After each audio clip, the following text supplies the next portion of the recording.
Do seguro de dano.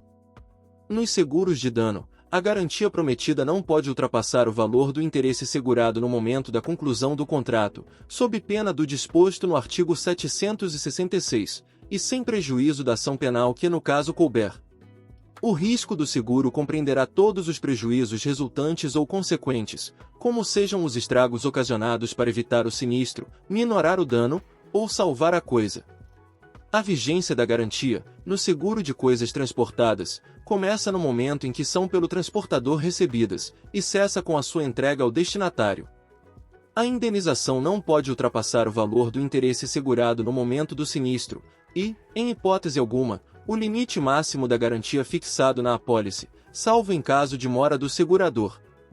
O segurado que, na vigência do contrato, pretender obter novo seguro sobre o mesmo interesse, e contra o mesmo risco junto a outro segurador, deve previamente comunicar sua intenção por escrito ao primeiro, indicando a soma por que pretende segurar-se, a fim de se comprovar a obediência ao disposto no artigo 778.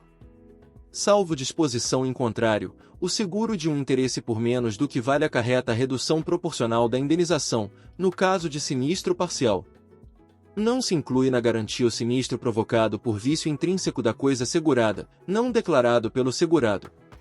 Entende-se por vício intrínseco o defeito próprio da coisa, que se não encontra normalmente em outras da mesma espécie. Salvo disposição em contrário, admite-se a transferência do contrato a terceiro com a alienação ou cessão do interesse segurado.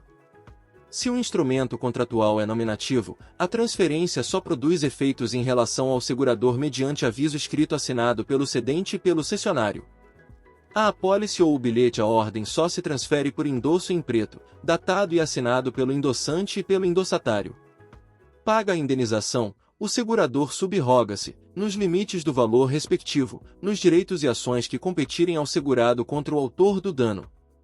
Salvo dolo, a subrogação não tem lugar se o dano foi causado pelo cônjuge do segurado, seus descendentes ou ascendentes, consanguíneos ou afins. É ineficaz qualquer ato do segurado que diminua ou extinga, em prejuízo do segurador, os direitos a que se refere este artigo. No seguro de responsabilidade civil, o segurador garante o pagamento de perdas e danos devidos pelo segurado a terceiro. Tão logo saiba o segurado das consequências de ato seu, suscetível de lhe acarretar a responsabilidade incluída na garantia, comunicará o fato ao segurador. É defeso ao segurado reconhecer sua responsabilidade ou confessar a ação, bem como transigir com o terceiro prejudicado, ou indenizá-lo diretamente, sem anuência expressa do segurador. Intentada a ação contra o segurado, dará este ciência da lide ao segurador. Subsistirá a responsabilidade do segurado perante o terceiro, se o segurador for insolvente. Nos seguros de responsabilidade legalmente obrigatórios, a indenização por sinistro será paga pelo segurador diretamente ao terceiro prejudicado. Demandado em ação direta pela vítima do dano, o segurador não poderá opor a exceção de contrato não cumprido pelo segurado, sem promover a citação deste para integrar o contraditório. Do seguro de pessoa. Nos seguros de pessoas, o capital segurado é livremente estipulado pelo proponente, que pode contratar mais de um seguro sobre o mesmo interesse, com o mesmo ou diversos seguradores.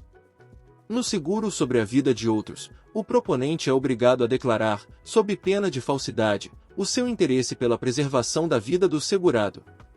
Até prova em contrário, presume-se o interesse, quando o segurado é cônjuge, ascendente ou descendente do proponente.